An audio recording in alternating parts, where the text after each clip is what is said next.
वेद पुराण संत मत एहू, सकल सुकृत फल नाम सनेहु। वेदों का, पुराणों का और सब संतों का, इन्हीं तीनों के शब्द, इन्हीं तीनों की वाणी प्रमाण है। वेद, पुराण और संत वगैरह, इन तीनों का यही मत है। सकल सुकृत फल, सब सुकृतों का, सब पुण्यों का फल क्या है? प्रभु के नाम में प्रेम हो जाए। सकल सुकृत फल नाम सनेहु। इसलिए पूर्व में आपसे कहा, प्रेम से जपिए।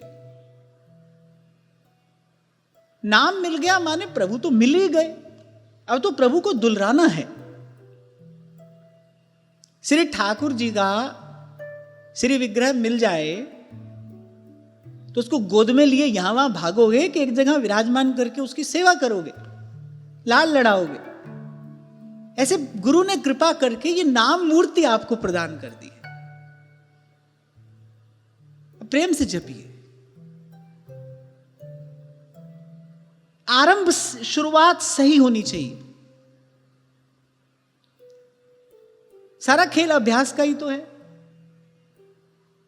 मेरे तेरे का अभ्यास किया, इसी को अपना स्वरूप समझ बैठे, अपना वास्तविक स्वरूप जीव भूल गया। मैं कौन हूं? ईश्वर का अंश हूं, सहज सुख की राशि हूं, भूल गया जीव। तेरे मेरे का अभ्यास करते करते ये सत्य भूल गया। सारा खेल अभ्यास का ही तो है। अगर गलत अभ्यास करेंगे तो वही संस्कार परिपक्व हो जाएगा। धीरे चलो, कोई बात नहीं। मैं कई बार आपसे कहता हूं ना कि गलत रास्ते पर तेज दौड़ने से अच्छा है सही मार्ग पर धीरे धीरे चला जाए, क्योंकि वो तेज दौड़ना आपको आपके लक्ष्य गंतव्य से दूर ही कर रहा है। सही रास्ते चलिए, धीरे धीरे चलिए। भले प्रभु का नाम मिल गया है, प्रेम से जपिए।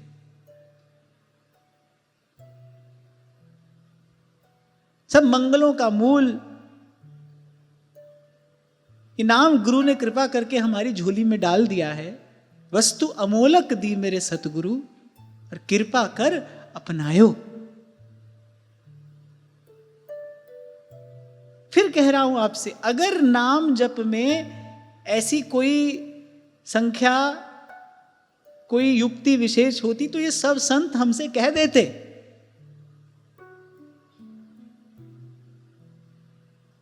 इन्होंने कुछ नहीं कहा। श्वास श्वास से नाम सिमर, वृथा श्वास मत खो। खूब जपिए, दिन रात जपिए, रटिए, गाइए, ध्याइए, गिनिए मत। बस मुझे इतना कहना है।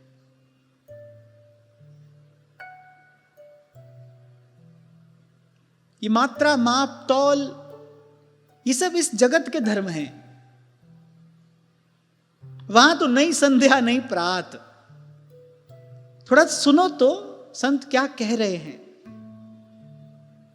चांद सूरज जहां पौन ना पानी, व्यास जी कह रहे नहीं संध्या नहीं प्रात।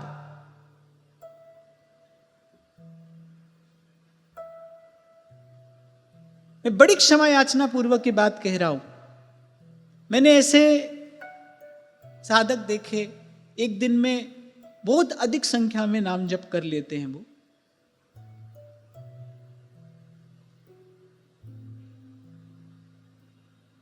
और वे किसी ना किसी प्रकार से कह देते हैं हम एक दिन में इतना नाम जप करते हैं। क्योंकि कोई दूसरा व्यक्ति उनके बारे में अगर बता रहा है तो उस दूसरे व्यक्ति को भी खबर आई होगी ना कहीं से, यहां वहां से।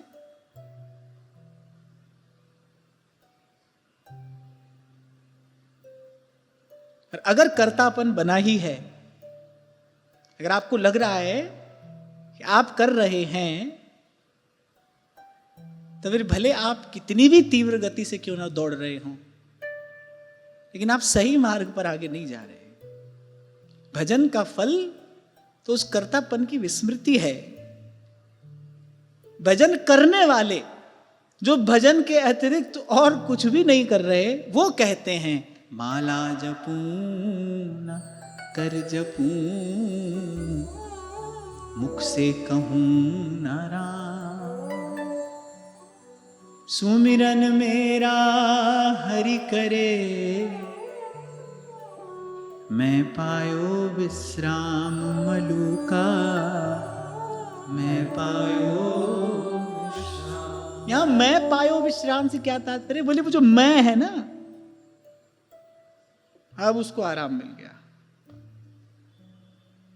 जो सारे फसाद की जड़ है मैं और मोर तोर तय माया। माया का बीज मंत्र क्या है? मैं। ऐसे हर देवता का अपना अपना एक बीज मंत्र होता है ना। माया का बीज मंत्र क्या है? मैं, अहम। ये माया का बीज मंत्र है। माया की तो निवृत्ति होती है, मैं तो निवृत्त हो जाती है। भगवान कहते अब तेरा इतना ही कार्य था इसके जीवन में, तेरा कार्य पूर्ण हुआ, अब तू जा। तो मैं तो विदा हो जाती है, क्योंकि जब मैं था तब हरि नहीं, जब हरि है मैं नाही। इसलिए आपसे कह रहा हूं, प्यार से जपो, प्रेम से जपो, भाव से जपो, श्रद्धा से जपो, विश्वास पूर्वक जपो।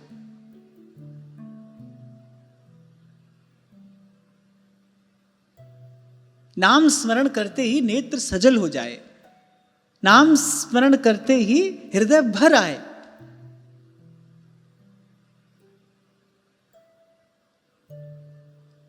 प्रेम का अभ्यास भी प्रेम है। प्रेम के मार्ग पर साधन भी प्रेम है, साधना भी प्रेम है और साध्य भी प्रेम है।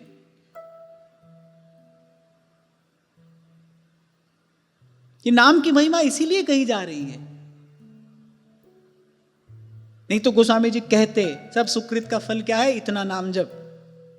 तो क्या कह रहे हैं? सकल सुकृत फल नाम स्नेहो।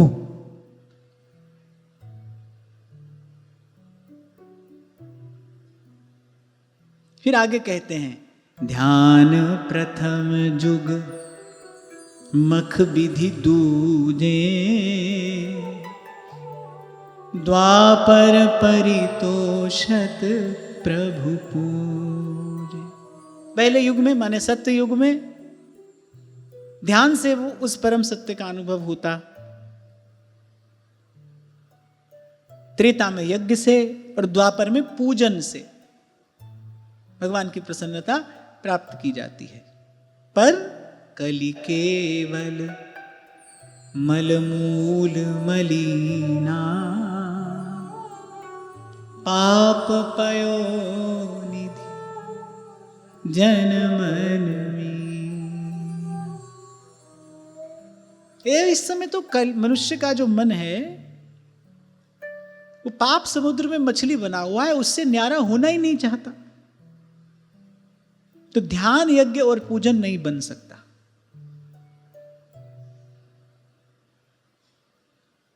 न कलयुग के मनुष्य से ध्यान हो सकता है।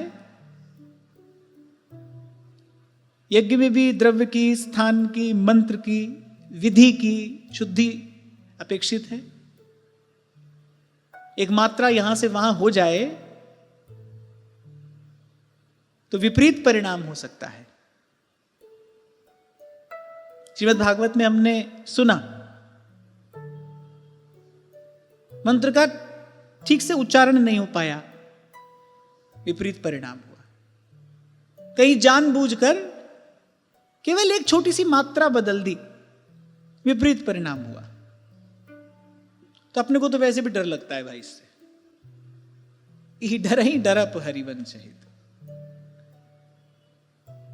और एक मेरे नाम प्रभु का दरबार देखो, रीज भजो या खीज।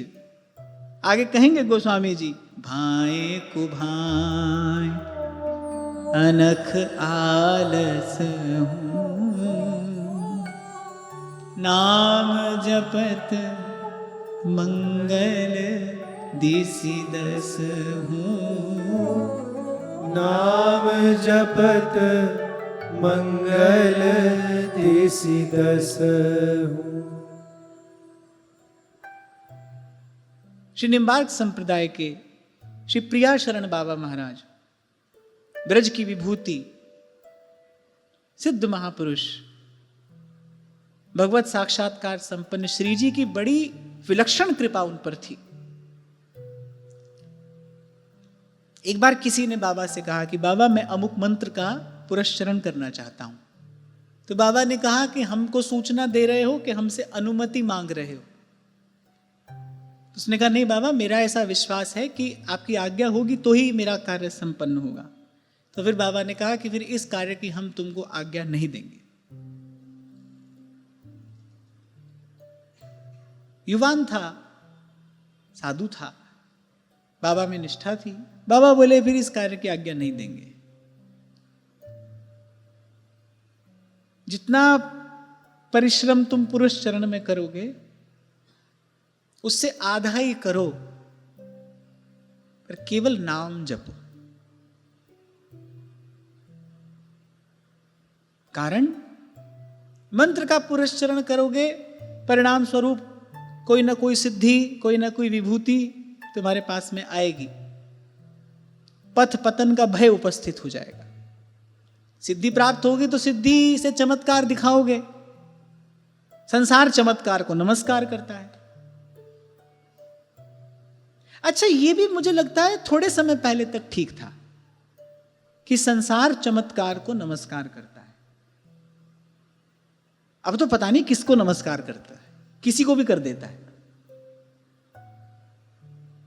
ऐसा लगता है कि बिल्कुल विवेक शून्य मनुष्य हो गया है, किसी को भी नमस्कार कर देता है, किसी के भी पीछे दौड़ पड़े। तो बाबा ने कहा पुरस्चरण करोगे और तुम अच्छे साधक हो, मैं जानता हूं कि यदि तुम पुरस्चरण में लगोगे तो यह कार्य पूर्ण कर लोगे, इसीलिए तुमको आज्ञा नहीं देता हूं। क्योंकि पहले उस युवा साधु को लगा कि शायद मैं योग्य नहीं हूं, तभी बाबा मुझे आज्ञा नहीं दे रहे। बाबा ने कहा ऐसी बात नहीं, तुम योग्य हो, तुम पुरस्चरण पूरा कर लोगे, इसलिए मैं तुमको आज्ञा नहीं देता। अच्छे साधक हो, पुरस्चरण कर लोगे, उसके परिणाम स्वरूप कोई ना कोई सिद्धि, शक्ति, विभूति तुम्हारे पास में आएगी। फिर उसका संसार में प्रयोग करोगे, संसार नमस्कार करेगा, लोक मान्यता, प्रतिष्ठा ये सब प्राप्त होगी, लेकिन अपने लक्ष्य से विमुख हो जाओगे, प्रभु के चरणों तक नहीं पहुंच पाओगे। इसलिए बाबा ने कहा ये सब छोड़ो, नाम जपो। मंत्र जपते उस व्यक्ति को मंत्र से हटाकर बाबा ने कहा नाम जपो। गिरिराज जी वाले पूज्य श्री पंडित जी महाराज, उनका तो सिद्धांत ही था, सुमिरिए राम और गाइए राम ही, संतत गुनिए राम गुण ग्राम ही। नाम जपिए, खूब जपिए, दिन रात जपिए, नाम जपिए, बस प्रेम से जपिए, प्रीति सहित यह नाम कहाई। तो गा कलि केवल मल मूल मलीना, पाप पयो निधि जन मन मीना। ऐसे घोर कलिकाल में नाम काम तरु काल कराला, सुमिरत समन सकल जग जाना। राम नाम कलि अभिमत दाता, हित पर लोक लोक पितु माता। लोक परलोक बनाने वाला नाम है।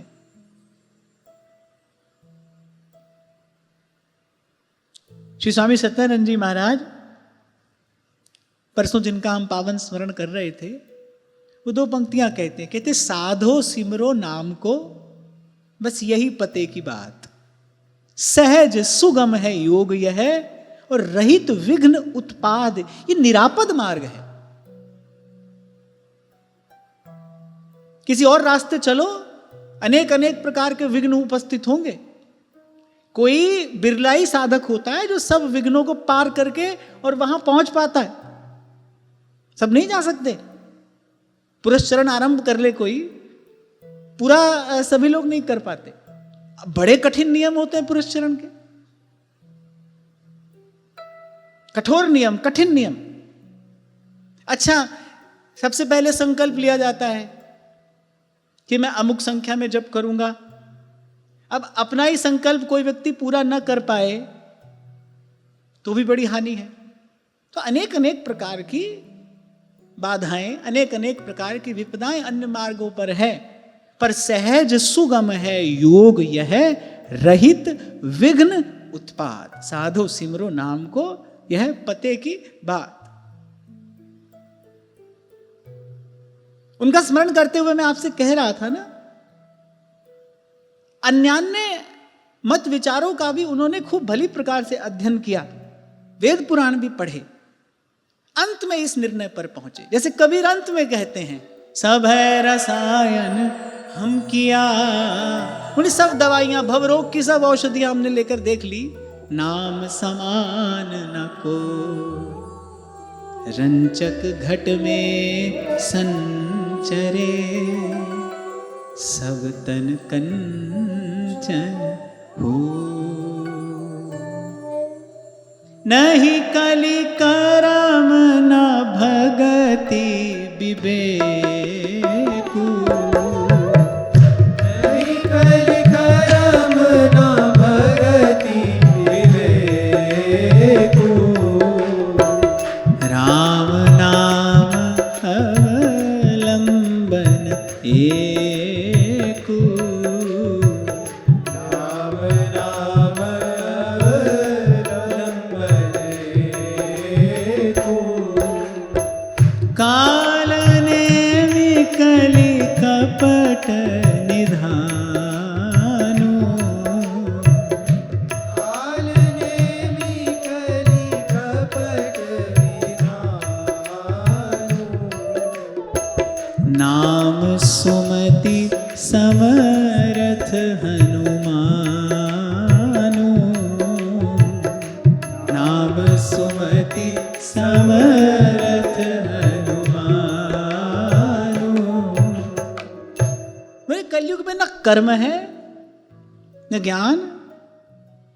अच्छा, ये बड़ी विचित्र सी बात गोस्वामी जी कहते हैं।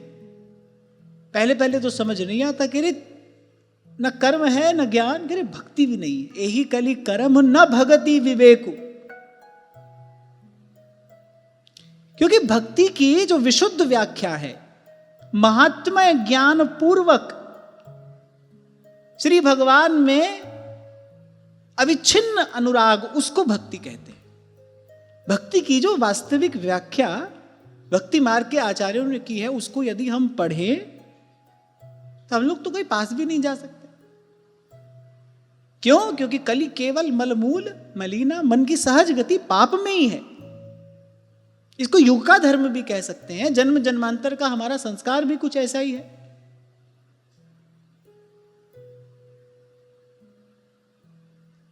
राम नाम अवलंबन एको।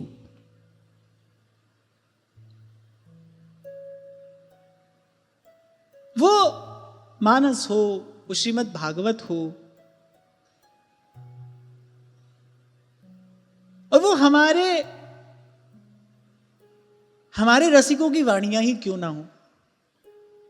आप सब रसिकों की वाणी पढ़िए, सार की बात निकालिए, यही बात हाथ आएगी।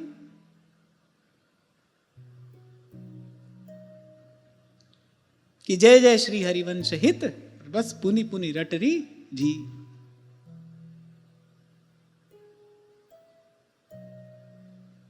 प्राणाधिक प्रिय रसिकों को ये श्री हरिवंश नाम है।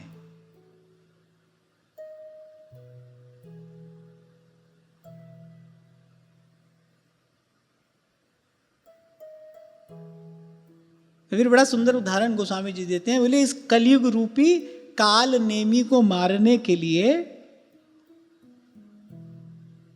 ये जो नाम है, समझ लो यही समर्थ हनुमान जी हैं। हनुमान जी ने मारा ना कालनेमी को। कालनेमी कौन है? कालनेमी कैसा है? उसका स्वरूप क्या है तो कालनेमी, लेकिन भेष साधु का बनाकर बैठा है।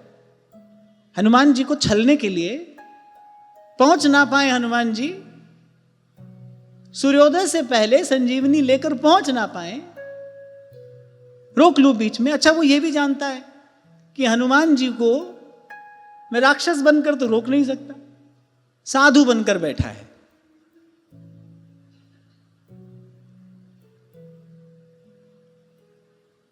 कलयुग में धर्म को सबसे बड़ी हानि इसी रूप से पहुंचेगी।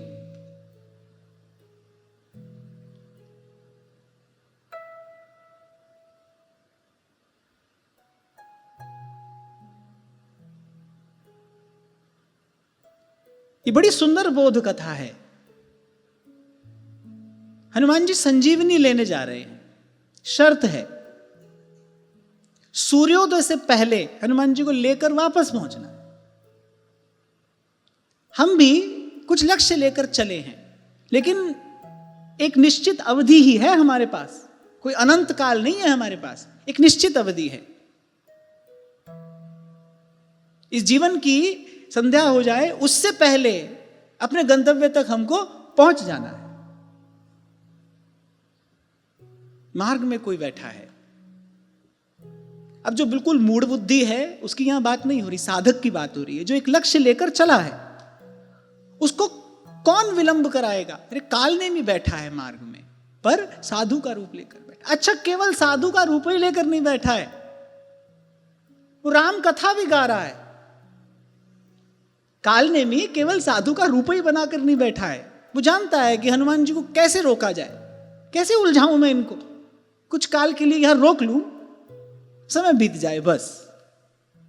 वो केवल साधु का रूप ही बनाकर नहीं बैठा है, साधु के वेश में ही नहीं है, वो राम कथा भी गा रहा है।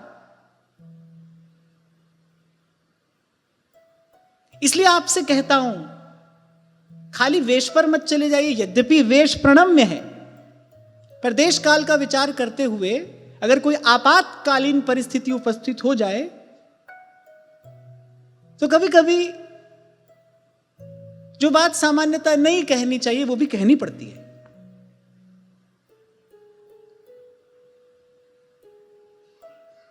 और जैसे हम बढ़िया बढ़िया बात बनाकर आपको बोलते हैं इस पर भी मत जाइए। बड़ी सुंदर राम कथा गा रहा था कालनेमी। राम कथा यहां देखो बहुतों ने गाई है, शूर्पणखा ने भी गाई, नाक कान कटवा कर गई है, गुण राम जी का ही गा रही है। राम जी है ही ऐसे, बैरी भी उनसे बैर नहीं कर सकता, वो इतने प्रिय हैं, इतने मधुर हैं, वो ऐसे शील निधान हैं। शूर्पणखा गई जब रावण के पास,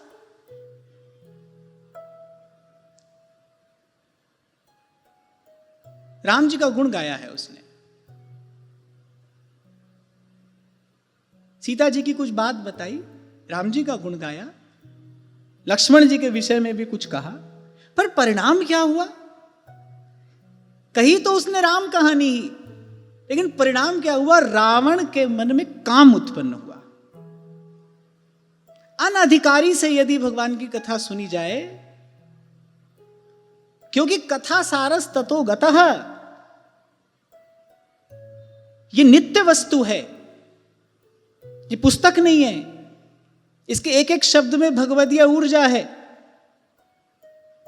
वाल्मीकि रामायण में ऐसा वर्णन आता है, जब हनुमान जी पर्वत पर पहुंचे सब औषधियों ने अपने आप को छिपा लिया।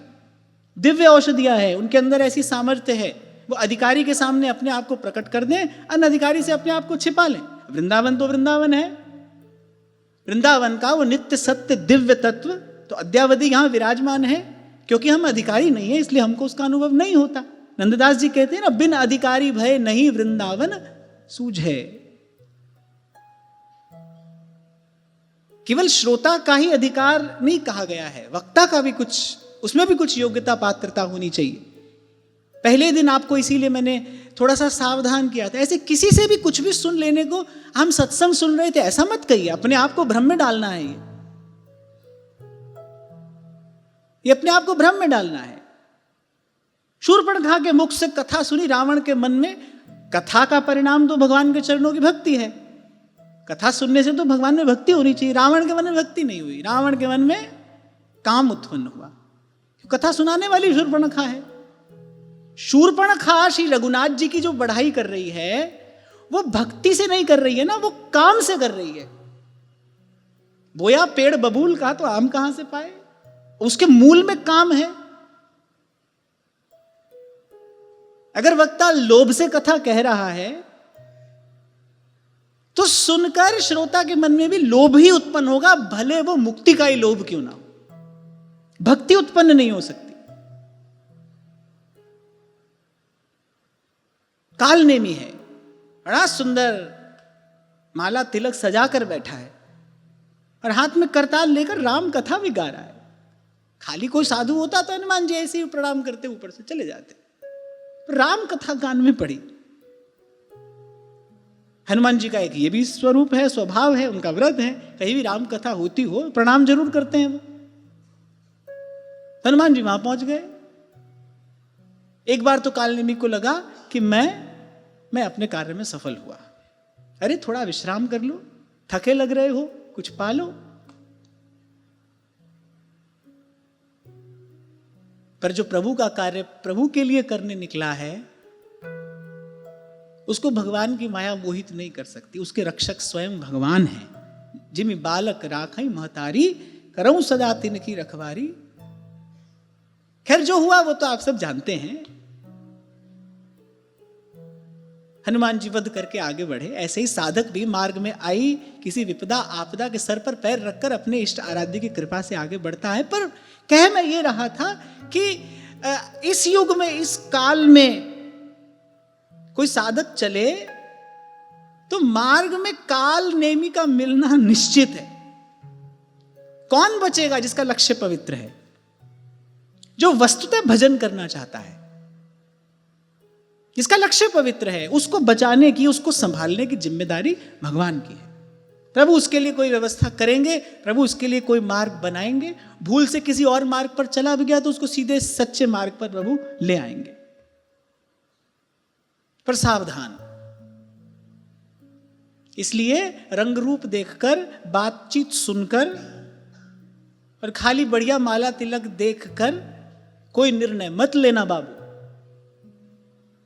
मैं कई बार आपसे कहता हूं ना, संत केवल दिखाई ही नहीं देता, संत अनुभव में भी आता है। संत के पास पहुंचोगे तो सच्चे संत की शरण में बैठ मिले विश्राम। थोड़ी देर के लिए ही सही, पर आपको विश्राम की अनुभूति होगी। थोड़ी देर के लिए ही सही, आपको लगेगा कि जैसे हां मन को कुछ ठिकाना मिला है। और फिर अंतर्यामी, उर प्रेरक, रघुवंश विभूषण गोस्वामी जी कहते हैं, आपके हृदय में भी कोई बैठा है, वो आपको संकेत करेगा। जो निर्मल निष्कपट भाव से प्रभु के लिए चला है, उसको भयभीत होने की आवश्यकता नहीं है, उसको केवल सावधान रहने की आवश्यकता है। कालनेमी ये जानता है कि मैं हनुमान जी को मार नहीं सकता। वो बैठा ही किस लिए है, केवल समय व्यतीत हो जाए, और कोई हानि नहीं होगी, समय खराब हो जाएगा भैया। साधक को भयभीत रहने की आवश्यकता नहीं है। ऐसे ही नहीं कि हम डर कर रहे हैं कि हमारे साथ कोई गड़बड़ ना हो जाए, कोई हमको छल ना ले। ऐसा डरने की आवश्यकता नहीं है, बस सावधान रहने की आवश्यकता तो है। और सावधान रहने योग्य प्रभु ने हमको बनाया ही है। वाल्मीकि अयोध्या कांड में जब महाराज दशरथ ने विवश होकर, कैकेयी के अधीन होकर, बड़े भारी मन से अपने मुख से बन जाने की आज्ञा सुनाई, वहां स्पष्ट लिखा कि महाराज दशरथ ने स्त्री के वश होकर यह अनुचित कार्य किया। लक्ष्मण जी ने श्री रघुनाथ जी से कहा, बोले धर्म विरुद्ध कार्य यदि गुरु भी करता दिखाई दे, क्योंकि वो लक्ष्मण जी आचार्य हैं, इसलिए उनकी बात हल्के में नहीं ले सकते, वो आचार्य हैं। बड़ा समझाया था उन्होंने श्री जानकी जी को भी, रघुनाथ जी का कोई अहित नहीं कर सकता, आप चिंतित मत होइए। बहुत बुरा भला जानकी जी ने लक्ष्मण जी को कहा लक्ष्मण जी नहीं जाते।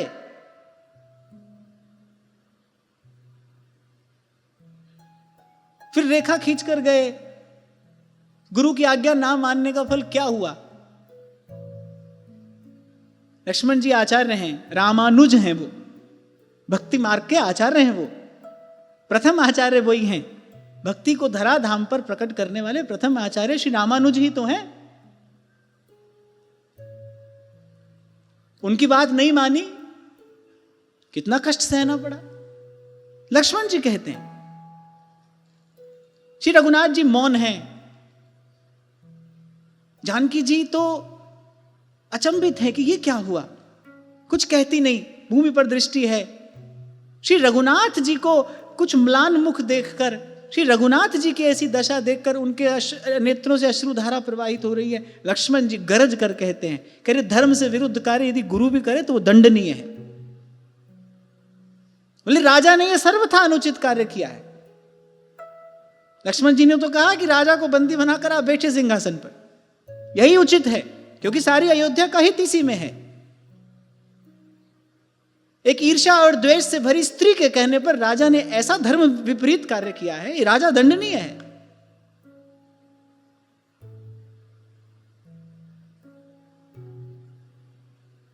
अभी इस पुरुषोत्तम मास में मुझे लगा मेरे पास समय है, और अयोध्या के ही किसी बड़े विद्वान संत की कृपा से संयोग ऐसा हुआ कि अधिक मास का जिस दिन पहला दिन था, उनका सहज वही कुंज में आगमन हुआ। वाल्मीकि रामायण के बड़े अद्भुत विद्वान हैं वो, तो कोई संत आए तो उनके चरणों में बैठकर कुछ सुनना चाहिए। कहा महाराज कुछ सुनाइए। कुछ चर्चा आरंभ हुई तो 1-1.5 घंटा वाल्मीकि रामायण के अनेक अनेक सुंदर प्रसंगों पर उन्होंने बड़ी सुंदर चर्चा की। तो ऐसे ही प्रेरणा तो प्रभु की ही होती है, उर प्रेरक रघुवंश विभूषण। ऐसी मन में हुआ कि इसके बाद हमको भी कुछ समय श्री रघुनाथ जी का चरित्र कहना है, अधिक मास का समय है, कुछ न कुछ स्वाध्याय तो करना ही चाहिए, और मेरे पास पर्याप्त समय भी था। तो मैंने कहा एक बार श्रीमद् वाल्मीकि रामायण का ही पारायण कर लेना चाहिए। तो प्रभु की कृपा से 1 मास में वो पारायण पूर्ण हुआ। तो मुझे बड़ा आनंद आया। ये आदि काव्य अद्भुत है, क्या धर्म की अद्भुत व्याख्या श्री वाल्मीकि जी पद पद पर करते चलते हैं। एक एक पात्र को कैसा अद्भुत अभिव्यक्त किया है उस आदि काव्य में आदि कवि ने, वो अद्भुत है।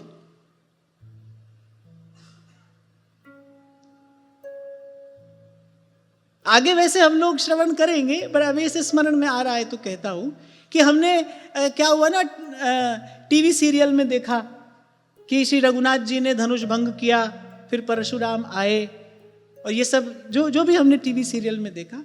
पर वाल्मीकि कुछ और वर्णन करते हैं। कह रहे राम जी के मन में कौतूहल था धनुष को देखने का। जब वो जनकपुरी पहुंचे तो उनके मन में कौतूहल था। विश्वामित्र जी के मुख से सुना, उनको लगा कि मैं भी शिव धनुष का दर्शन करूं। तो जब वो दर्शन करने पहुंचे तो रघुनाथ जी ने सहसा ही, जैसे बालक के मन में कुछ उत्सुकता होती है, वो कोई वस्तु उठा लेता है, जैसे सहसा ही धनुष उठा लिया। धनुष उठा लिया। प्रभु के धनुष उठाते ही प्रत्यंचा चढ़ाने का प्रयास प्रभु करे, धनुष भंग हो गया। अब राजा जनक ने कहा कि मेरी यह प्रतिज्ञा है कि जो धनुष भंग करेगा वो मेरी पुत्री से विवाह करेगा। भारत का चरित्र देखिए, सनातन धर्म के समृद्ध संस्कार देखिए, श्री रघुनाथ जी का चरित्र देखिए। श्री रघुनाथ जी ने कहा कि मैं अपने माता पिता की अनुमति के बिना यह संबंध स्वीकार नहीं कर सकता। आप पहले मेरे माता पिता के पास ये संदेश भेजिए, वो यदि स्वीकृति देते हैं तो मैं ये कार्य कर सकता हूं। परशुराम जी तो बाद में आए। जैसा वहां लिखा है ना, स्वयंवर सभा सजी है, अनेक अनेक राजा आ रहे हैं ना, वाल्मीकि ऐसा वर्णन नहीं करते। श्री रघुनाथ जी ने खेल खेल में धनुष तोड़ दिया। केवल देखने गए थे, ऐसे उठाया, टूट गया धनुष। जनक जी ने कहा अब मेरी प्रतिज्ञा पूर्ण करिए, क्योंकि मेरा ये व्रत है कि जो भी इस धनुष को तोड़ेगा उससे मेरी पुत्री का विवाह होगा। राम जी ने कहा नहीं, मैं अपने केवल अपने बल पर इतना बड़ा निर्णय नहीं ले सकता। ये भारत का चरित्र है।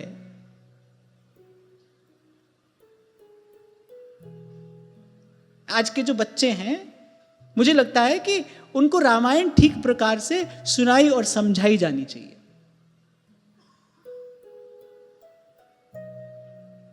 और मैं तो सरकार से भी कहूंगा कि किसी भी राष्ट्र का निर्माण वस्तुतः उसके नागरिकों के चरित्र पर निर्भर करता है, धन संपत्ति पर नहीं, ऊंची ऊंची अट्टालिकाओं पर नहीं। उस राष्ट्र में रहने वाले लोगों का चरित्र कैसा है। सबसे ऊंची चीज चरित्र निर्माण ही है।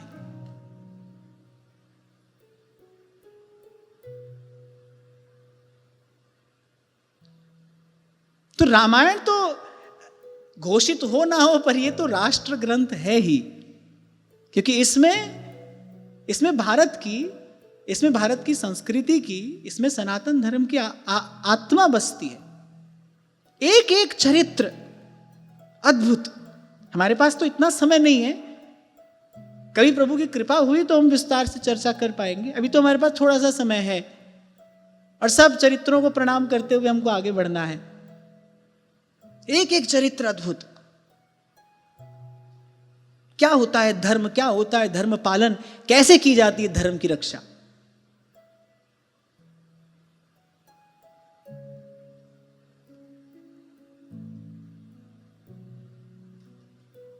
कहां से पहुंचे हम यहां? हाँ, तो साधक सावधान रहे, काल नेमी मिलेगा। आप जा रहे हो, काल नेमी मिलेगा।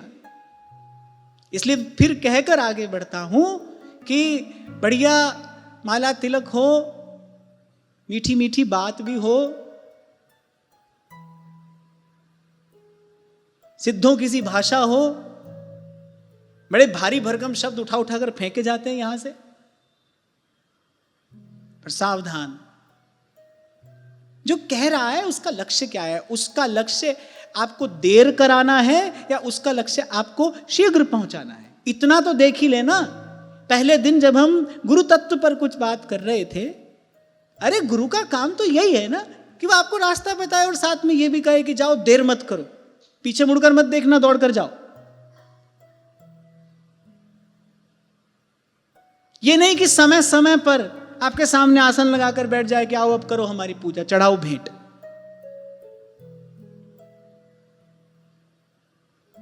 श्री डोंगरे जी महाराज तो कहा करते थे अपनी कथा में, लंबा तिलक और मीठी बानी दगाबाज की यही निशानी। पहले तो सीधा सच्चा व्यक्ति मिलना कठिन है, मिल जाए तो पचना कठिन है। मिल जाए तो फिर पचना कठिन है। पर सावधान भाई। और फिर इस काल के लिए तो महाप्रभु कहते हैं, पाए जान जगत में सब जन, कपटी कुटिल कलिजुगी टंच।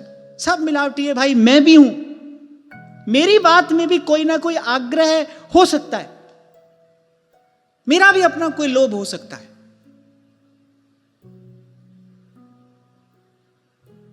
निर्मल निरंजन प्रभु का नाम है। इसीलिए हम तो भाई बार बार, हर बार जब अवसर मिलेगा आपको यही कहेंगे, सब छोड़िए, जितने कर्तव्य कर्म कलाप करिए, राम राम कर जाप। जो करना है इस नाम के आश्रय में करिए।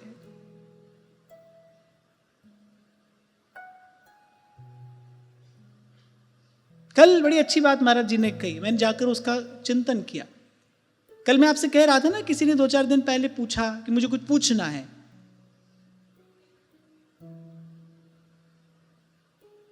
ऐसे केवल पूछने के लिए पूछना है। अरे प्रश्न बन जाए, ये भी बड़ी बड़ी ऊंची उपलब्धि है। कोई वास्तविक प्रश्न हो हमारे जीवन में।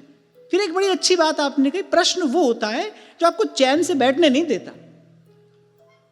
जैसे भारत के पूर्व राष्ट्रपति एपीजे अब्दुल कलाम कहते थे, स्वप्न वो नहीं होता जो आप सोते हुए देखते हैं, स्वप्न वो होता है जो आपको सोने नहीं देता। कितनी अच्छी बात है। बोले सपना वो नहीं है जो आप सोते हुए देखते हैं, सपना तो वो होता है जो आपको सोने नहीं देता। आप दिन रात उसको पूरा करने की ललक में, लगन में अपने आप को झोंक देते हैं। जिसको उस परम तत्व को जानने की जिज्ञासा भी प्राप्त हो गई, मैं कई बार आपसे कहता हूं, वो एक अद्भुत तेज से पूर्ण हो जाता है, वो तेजस्वी हो जाता है, वो मनस्वी हो जाता है। और मेरा अपना साधक जीवन का जो एक बहुत छोटा सा अनुभव है, अगर किसी के काम आ जाए तो वो ये कि अगर हमने दृढ़ता पूर्वक नाम का आश्रय ले लिया है तो प्रश्न बनने से पहले उत्तर मिल जाता है, कोई प्रश्न नहीं रहता। सीधी सी एक प्रतिक्रिया होती है क्रिया की।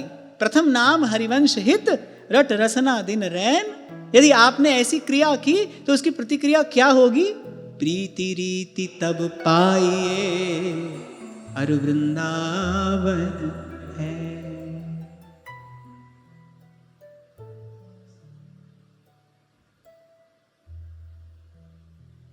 हमको बुद्धि का मनोरंजन नहीं करना है, समाधान चाहिए।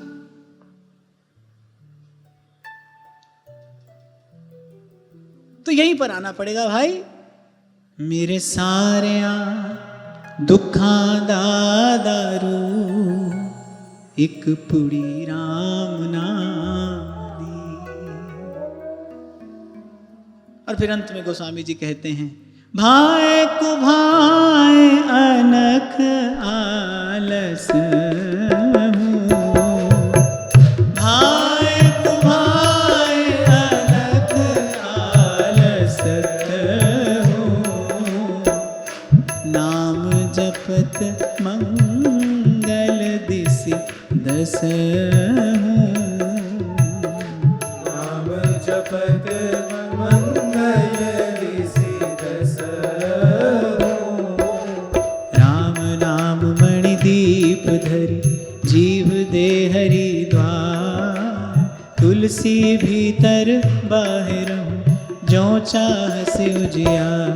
जय जय राम राजा राम, जय जय राम सीताराम, जय जय राम राजा राम, जय जय राम सीताराम, जय जय राम राजा राम, जय जय राम सीताराम। जय जय राम राजा राम, जय जय राम सीताराम। तो आज की वार्ता यहीं श्री जी के चरणों में निवेदन करता हूँ। महाराज श्री के चरणों में प्रणाम। आप सबके हृदयस्थ हित प्रभु को, भाव प्रभु को नमन।